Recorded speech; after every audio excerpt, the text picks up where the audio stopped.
যুদ্ধে যদি আমরা হেরে যাই, কোরআন হেরে যাবে। কাজে কোরআনকে বিজয়ী করার জন্য, ইসলামকে বিজয়ী করার জন্য আমার জীবনের সর্বশক্তি দিয়ে মাঠে ময়দানে এই বাংলাদেশ জামাত ইসলামীর পক্ষ থেকে এই দাওয়াত মানুষের কাছে পৌঁছে। আমি পরে কথা কইম, আগে ভিডিও দেখোকা। আর লগ লগ বিরির একটা শুকটান মারিয়ে এই লগ লগ কি খবরটা কি কদে।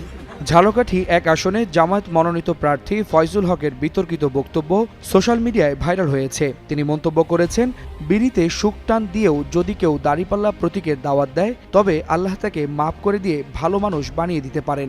বুধবার রাতে ঝালকাঠির রাজাপুরে এক নির্বাচনী উঠান বৈঠকে ডক্টর ফয়জুল হক এই বিতর্কিত মন্তব্য করেন। তার নিজস্ব ফেসবুক পেজ থেকে প্রচারিত লাইভ ভিডিওটি বৃহস্পতিবার রাতে ভাইরাল হয়। ভাইরাল ওই বক্তব্যে ফয়জুল হক বলেন, বিড়ি যে দোকান থেকে খাবেন সেখানে গিয়ে বিড়ি ধরিয়ে একটা শুকটান দিয়ে বলবেন, দেশের অবস্থা দেখছো, দাড়িপাল্লা ছাড়া তো আর মানুষ দেখি না। এমনও হতে পারে আমার কোনো ভাই হয়তো ইবাদত করার সুযোগ পায় নাই, কিন্তু ওই শুকটান দেয়া বিড়ির মধ্যেও যদি সে দাড়িপাল্লায় দাওয়াত দেয় এবং তা আল্লাহর দরবারে কবুল হয়ে যায় তবে আল্লাহ তাকে মাফ করে দিতে পারেন।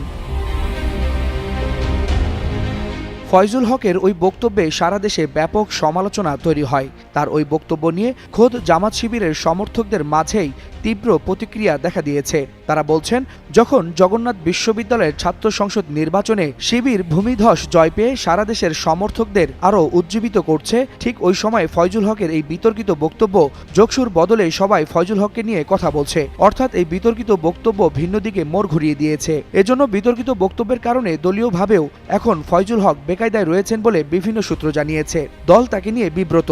এ কারণে নির্বাচনে 12 দলীয় জোটের চূড়ান্ত মনোনয়ন থেকে তিনি বাদ পড়তে পারেন বলে আশঙ্কা করা হচ্ছে। এদিকে এই আসনে জামায়াত এনসিপির নেতৃত্বাধীন 12 দলীয় জোটের প্রার্থী হিসেবে প্রতিদ্বন্দ্বিতা করতে পারেন জুলাই আন্দোলনের সাহসী কন্যা ডাক্তার মাহমুদা মিতু। তার দাদাও ওই এলাকার চেয়ারম্যান থাকার সুবাদে ঝালকাঠি এক আসনে তাদের পারিবারিক একটি মজবুত ভোট ব্যাংকও রয়েছে। আর বিনামূল্যে স্বাস্থ্যসেবার কারণে গাইনি বিশেষজ্ঞ চিকিৎসক মাহমুদা মিতু গ্রামের নারীদের কাছে ব্যাপক সাড়া পাচ্ছেন। ফলে 12 দলীয় জোটের চূড়ান্ত মনোনয়নে ডাক্তার মাহমুদা মিতুই হতে পারেন জোটের প্রার্থী। ওয়ালিউল হাসানাত, যুগান্তর নিউজ। মানুষ আবু দুনিয়ায় জীবিত আছে, আমরা এইরকম মানুষের যদি বিরোধিতা না করি তাহলে কাল কিয়ামতের দিন এর জবাবটাই হইতে হইব আপনারে। বিড়ির সুখ টান দিয়া মানে ইসলাম প্রতিষ্ঠিত হয়েছে জীবনী। আর গিয়ে কয় মানে যদি এই বুটো যদি ইসলাম মানে দাড়িপাল্লারে বুট না দেও তৈলে গিয়ে ইসলাম হারি যাব। যদি সঠিক মুসলমান হইয়া থাকেন আপনিও তৈলে এর বিরোধিতা করবা। আর মানে আজ যদি বিরোধিতা না করেন খালি কিয়ামতের দিন এর দায়ভার আপনিও হইতে হইব। সবাই ভালো থাকবা। আর আমার চ্যানেলটি নতুন সবাই সাবস্ক্রাইব করে পাশে থাকা বেল বাটনটি প্রেস করে দিবা যাতে নতুন পরবর্তীতে ভিডিও ছাড়ার সাথে সাথে নোটিফিকেশন আপনার কাছে যায়। আসসালামু আলাইকুম।